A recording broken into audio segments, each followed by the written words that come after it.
علیکم ورحمۃ اللہ وبرکاتہ۔ اتنا زیادہ مشکل ہے ان لوگوں کے سامنے بات کرنا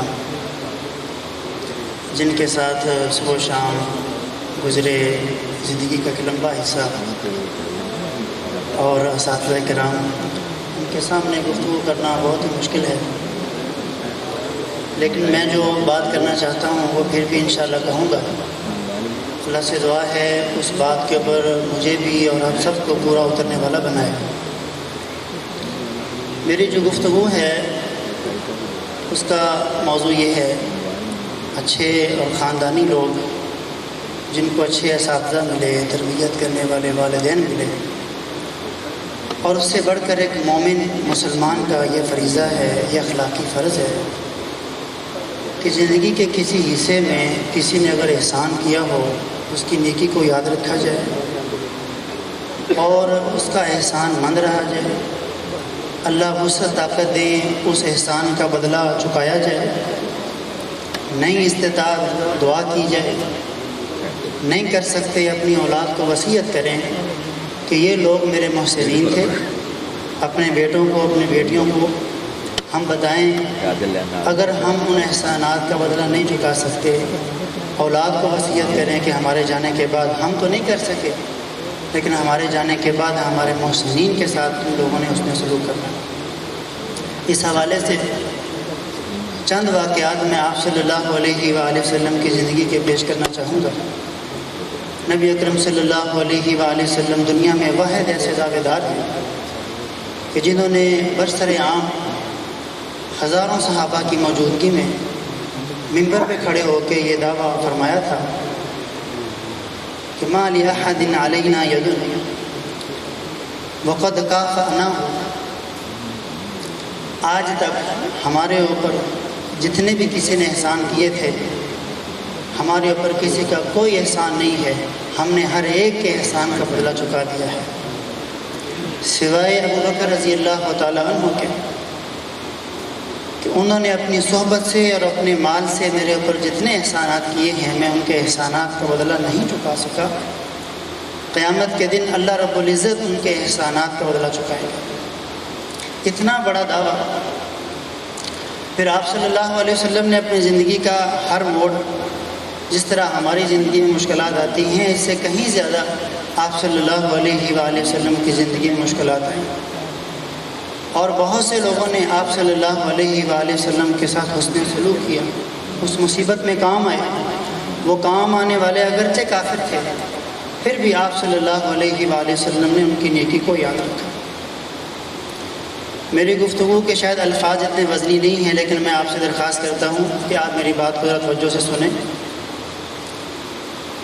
آپ صلی اللہ علیہ وآلہ وسلم کو طائف جانا پڑا۔ آپ جانتے ہیں سفر طائف کی صعوبتیں۔ اصل میں امر یہ تھا کہ آپ صلی اللہ علیہ وسلم کو مکہ سے نکال دیا گیا تھا۔ جب آپ صلی اللہ علیہ وآلہ وسلم زخموں سے چور واپس مکہ کی طرف آئے تو آپ صلی اللہ علیہ وسلم کے ساتھ جو آپ کے غلام حضرت زید تھے وہ کہنے لگے، اللہ کے رسول کیف تدخلوا وقد اخرجوک، اللہ کے رسول آپ مکہ میں داخل کیسے ہوں گے، انہوں نے تو آپ کو نکال دیا۔ آپ صلی اللہ علیہ وسلم نے ایک سردار کے پاس پیغام بھیجا کہ مجھے اپنی پناہ دو، اس نے معذرت کر لی۔ ایک اور سردار کے پاس پیغام بھیجا، اس نے معذرت کر لی۔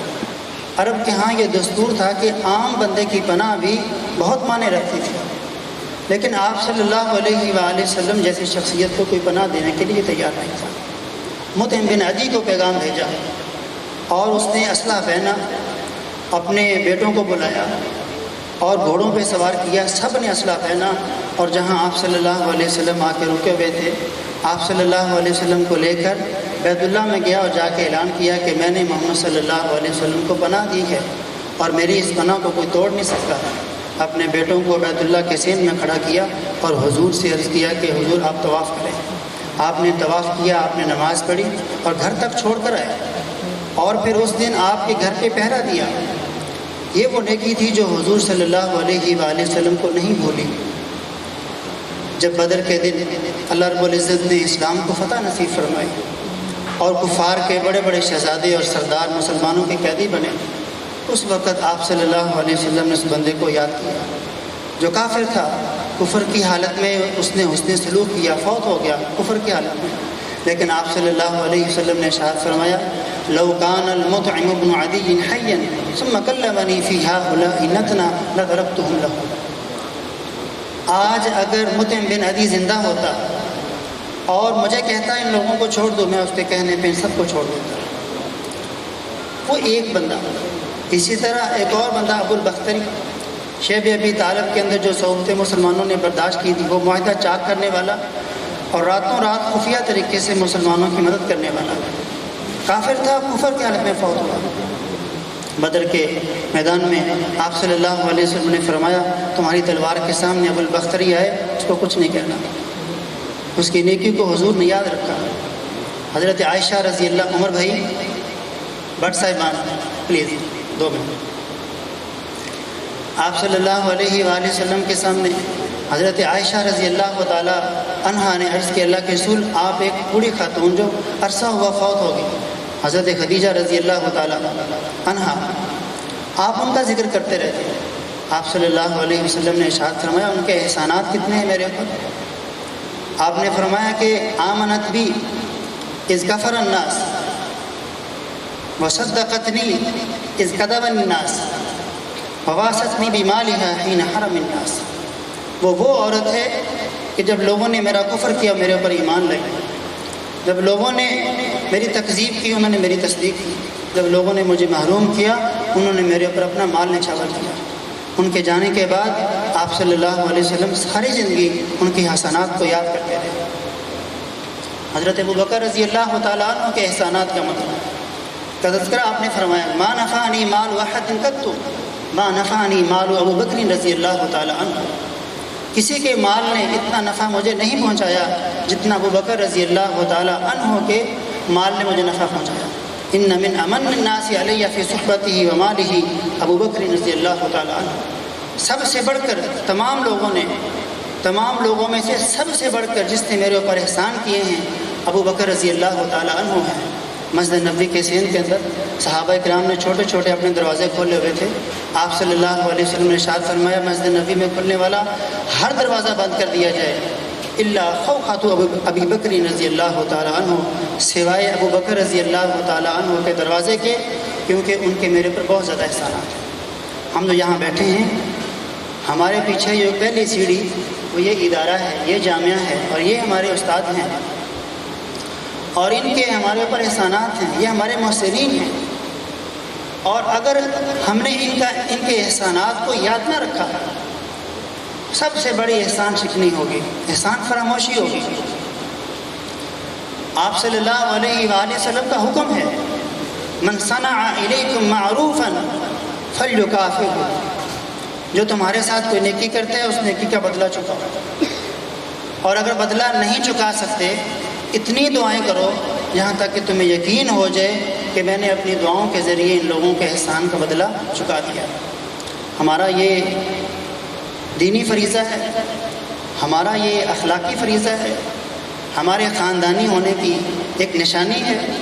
اچھے اساتذہ کے پاس ہم نے تربیت پائی ہے، یہ اس بات کی گواہی دینی چاہیے کہ ہم اس ادارے کے اور اس ادارے میں جو خرچ کرنے والے ہمارے محسنین ہیں، اساتذہ کی شکل میں ہیں یا جو محتمم ہیں، منتظمین ہیں، اس کے علاوہ دیگر جتنے لوگ ہیں جن کے نام ہم نہیں جانتے وہ اس دنیا میں ہیں یا گزر چکے ہیں، ہم ان سب کے احسان مند ہیں۔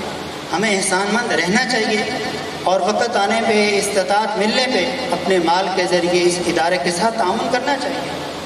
یہ ہماری ماں ہے، یہ مادر علمی پیچھے لکھا ہوا، اور ہم اس کے بیٹے ہیں، ہم کبھی بھی اس کا انکار نہیں کر سکتے، ہمیشہ اس مادر علمی کی اولاد ہی رہیں گے، اور یہ ہماری احسان فراموشی ہوگی اگر ہم اس سے کٹ جائیں گے۔ نہ ہی ہمیں کٹنا ہے اور نہ ہی ہم نے اپنی جیبوں کو تنگ کرنا ہے، اپنے ہاتھوں کو تنگ کرنا ہے، اپنے ظرف اور سینے کو تنگ کرنا ہے اپنی ماں کے لیے، اپنی مادر علمی کے لیے۔ اللہ سے دعا ہے اللہ پاک ہمیں سمجھ نصیب فرمائے۔ آپ صلی اللہ علیہ وآلہ وسلم نے یہ اپنا فرض سمجھا اور آپ نے اس فرض کو ادا کیا اور یہ دعویٰ کیا کہ میری زندگی میں جتنے لوگوں کے میرے اوپر احسانات تھے میں نے ہر ایک کا احسان کا بدلہ چکا دیا ہے۔ ہم ایسا نہیں کر سکتے. وہ اللہ کے رسول تھے، اللہ کے پیغمبر تھے، لیکن ہمیں یہ اعتراف کرنا ہوگا کہ ہم اس ادارے کے بہت زیادہ احسان مند ہیں، اور وقت ملنے پہ، استطاعت ملنے پہ جب ہم بڑے ہو جائیں گے ہم ان احسانات کو چکانے کی کوشش کریں گے. نہ کر سکے اپنی اولاد کو وصیت کریں گے کہ یہ ہمارا ادارہ ہے، یہاں ہم پڑھے تھے، ہمارے اوپر یہ احسانات ہیں، یہ ہمارے محسنین ہیں، ہم ان کے ساتھ حسن سلوک نہیں کر سکے. اے بیٹو، اے بیٹیوں، تم لوگوں نے اپنے مال کے ذریعے، اپنی دعاؤں کے ذریعے ان لوگوں کے احسان کو بدلہ چکانا ہے. اللہ سے دعا ہے اللہ مجھے آپ کو کھلا ظرف اور کھلا سینہ نصیب فرمائے. اللہ سے دعا ہے کہ اللہ زندہ رکھے، ایمان اسلام پہ زندہ رکھے. اللہ موت ایمان اور اسلام کی حالت میں موت نصیب فرمائے. سب سے زیادہ میں شکر گزار ہوں میرے استاد محترم قائد الافکار مجاہد صاحب، اور ان سے بڑھ کر جو ہمارے محترم ہیں ڈاکٹر سرفراز صاحب. اللہ تعالیٰ ایمان کی زندگی اور ایمان کے اوپر موت نصیب فرمائے. ہر کام کا آغاز اور انجام ان کے لیے بہتر فرمائے. اور اس کے بعد وہ ساتھی جنہوں نے واٹس ایپ کا گروپ بنایا اور جس گروپ کے ذریعے آج ہم یہاں اکٹھے ہیں، میں ان سب کا شکر گزار ہوں، چاہے میں ان کو جانتا ہوں نام کے ذریعے نہیں جانتا. اور وہ لوگ جنہوں نے اس پروگرام کو منعقد کرنے کے لیے پیسے خرچ کیے، اللہ تعالیٰ ان کے مال میں، عزت میں، جان میں برکتیں عطا فرمائے. ایک چھوٹی سی بات ہے، میں اس کی معذرت میں کرنا چاہوں گا. شروع میں واٹس ایپ جب بنا تو بڑے خوبصورت اور مہذب قسم کے نام آ رہے تھے.